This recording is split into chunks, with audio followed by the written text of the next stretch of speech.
Hello, hello, chers hébergeurs, ici Yen Bui et bienvenue dans un nouvel épisode du podcast Action Réservation.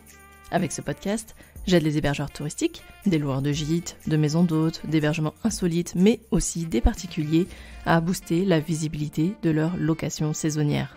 Si vous avez décidé de lancer votre business de location saisonnière ou si vous souhaitez optimiser votre stratégie pour attirer plus de voyageurs chez vous, alors ce podcast est fait pour vous. Chaque semaine, je vous livre des conseils marketing faciles à mettre en action au travers d'épisodes au format solo ou avec mes invités qui viennent partager leur expertise ou leur retour d'expérience.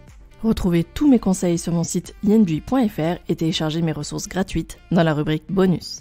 Dans ce nouvel épisode, je vous propose 3 actions pour créer du lien avec vos futurs voyageurs. Créer des interactions, c'est vraiment important pour avoir une communauté engagée sur les réseaux sociaux, mais aussi avoir une clientèle qui revient. Donc créer du lien, ça c'est pas nécessairement que sur les réseaux sociaux. Vous verrez qu'on peut aussi créer du lien, notamment grâce à la mise en place de sa newsletter. L'idée ici, c'est de vous proposer 3 actions à mettre en place, soit les 3 ou simplement une parmi les 3, que vous pouvez vraiment facilement mettre en œuvre pour vraiment créer du lien et faire en sorte que vos voyageurs reviennent régulièrement et vous suivent et aussi deviennent de véritables ambassadeurs pour vous et incitent en fait leur entourage à venir aussi également séjourner chez vous. La première action que je vous propose pour vraiment créer du lien, c'est de créer des interactions grâce aux réseaux sociaux. Les réseaux sociaux sont un excellent moyen de communiquer avec vos futurs voyageurs. Vous pouvez partager des photos, des vidéos de votre destination, de votre lieu, de votre location touristique bien évidemment.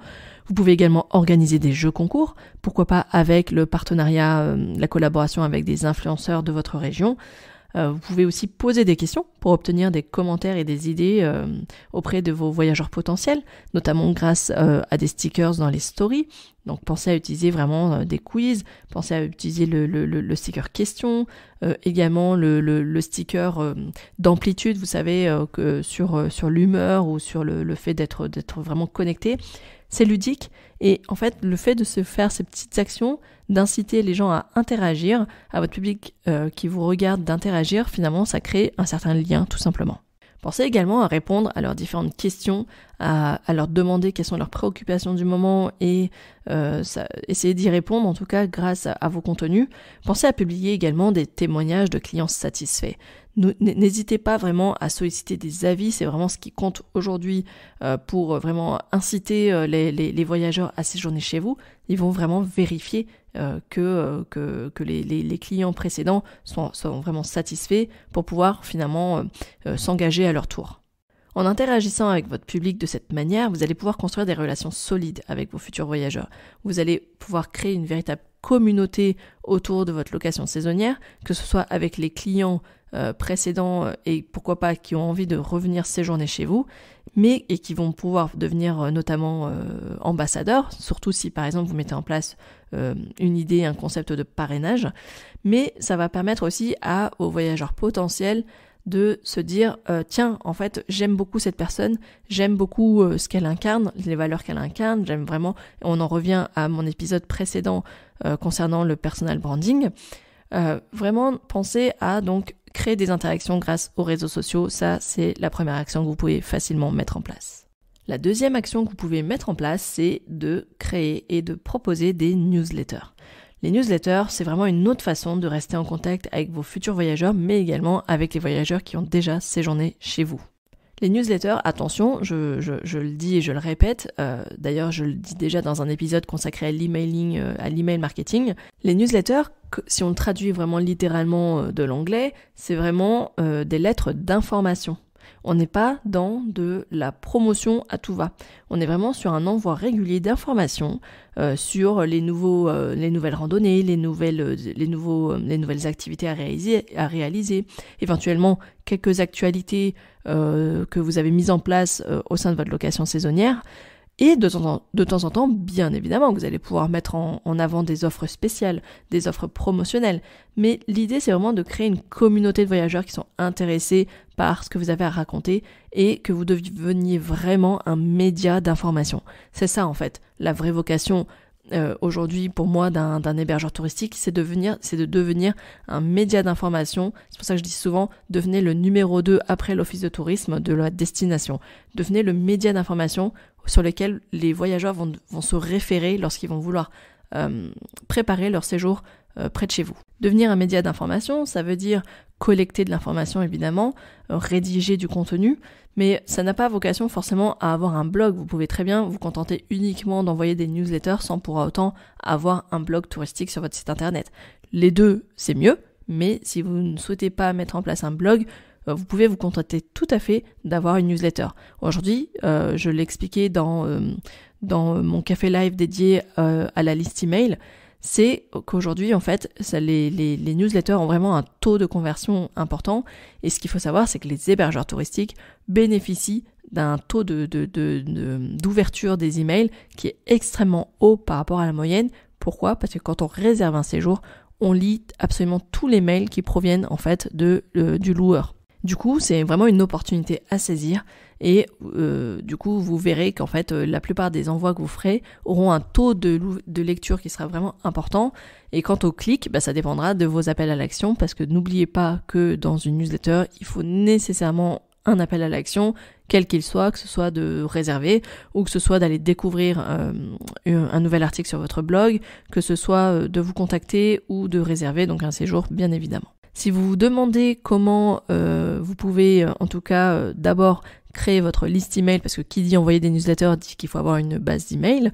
Donc si vous demandez comment développer votre liste email, je vous renvoie vers le Café Live numéro 6. Donc vous pouvez télécharger la ressource gratuite bien évidemment avec le replay de ce Café Live, le workbook associé.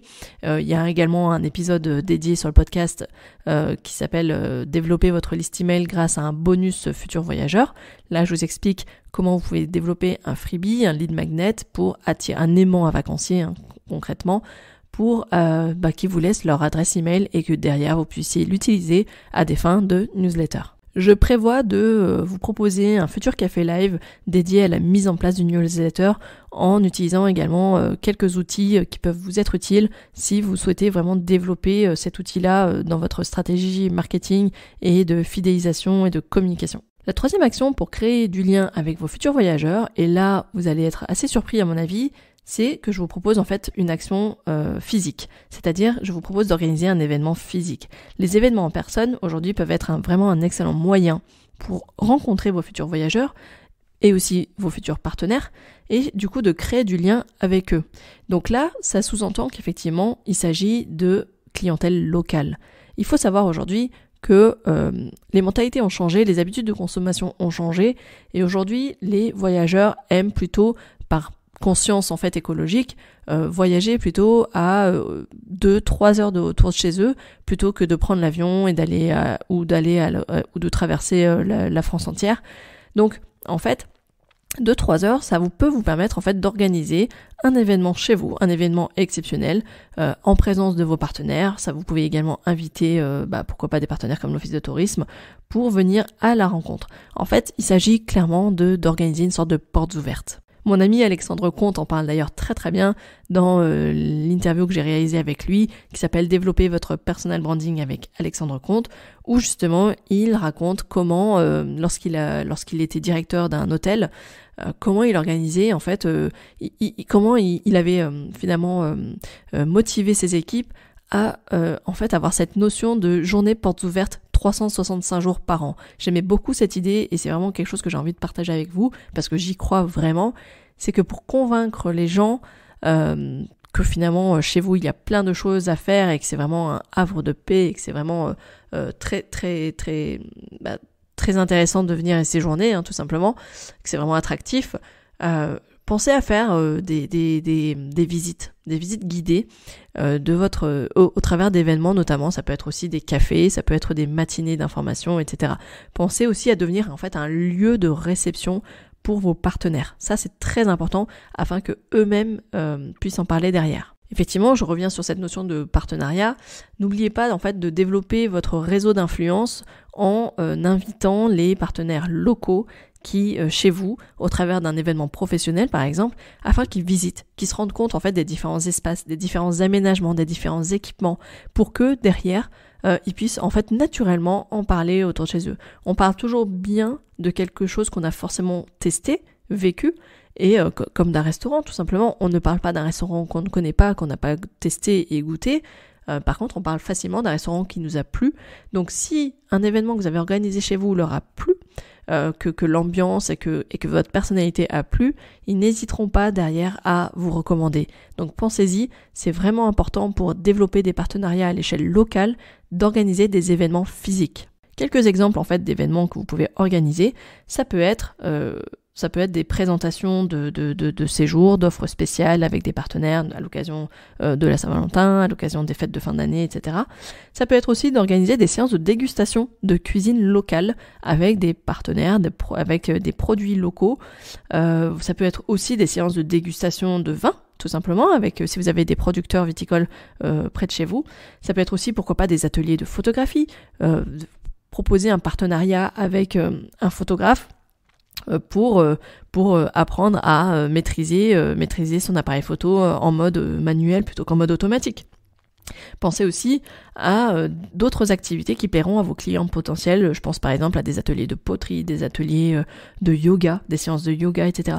Devenez vraiment un lieu de vie. Faites de votre hébergement, en tout cas en période hors saison, vraiment un lieu de vie pour que derrière, sur les réseaux sociaux, vous ayez pléthore de photos de votre lieu incarné par d'autres personnes et pour montrer en fait le panel d'activités qu'on peut réaliser chez vous. Donc pour conclure sur cette troisième action, vous avez bien compris qu'organiser des événements, ça va vous permettre de créer des relations personnelles et durables avec vos futurs voyageurs, mais surtout, ça va vous permettre de créer de véritables partenariats et de développer votre réseau d'influence.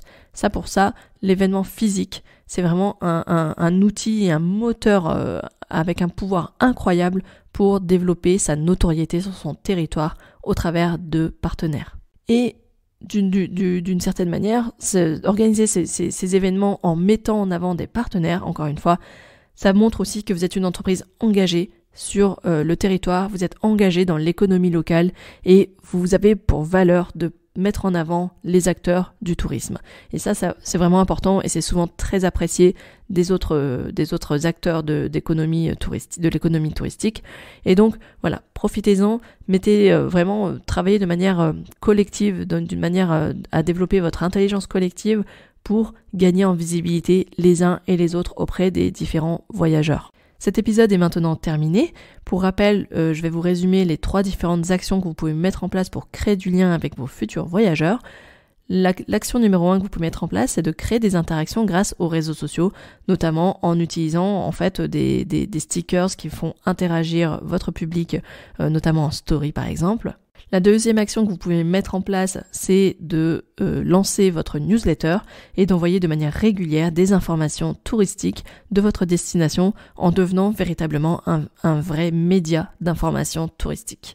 La troisième action que vous pouvez mettre en place, c'est d'organiser des événements physiques chez vous en devenant un lieu de vie à part entière, notamment avec des partenaires. Ça va vous aider à développer votre partenariat à l'échelle locale, mais ça va aussi vous permettre de gagner en visibilité sur différents publics grâce à différentes cibles, différents aspects, différentes activités que vous allez pouvoir proposer chez vous et mettre en avant, bien évidemment, l'économie locale avec les partenaires locaux. Comme d'habitude, vous retrouverez tous les liens et les épisodes que j'ai mentionnés dans cet épisode dans les notes de celui-ci. J'espère que cet épisode et ses conseils vous ont plu.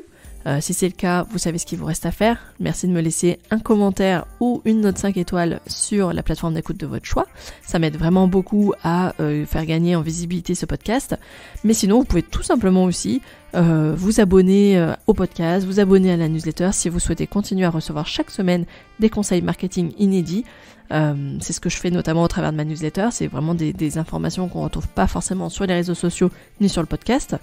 Voilà ce que vous pouvez faire aujourd'hui. Bien évidemment, si vous pensez que ça peut être utile à une personne de votre entourage, n'hésitez pas à lui partager. En tout cas, moi je vous dis à la semaine prochaine pour un nouvel épisode du podcast Action Réservation.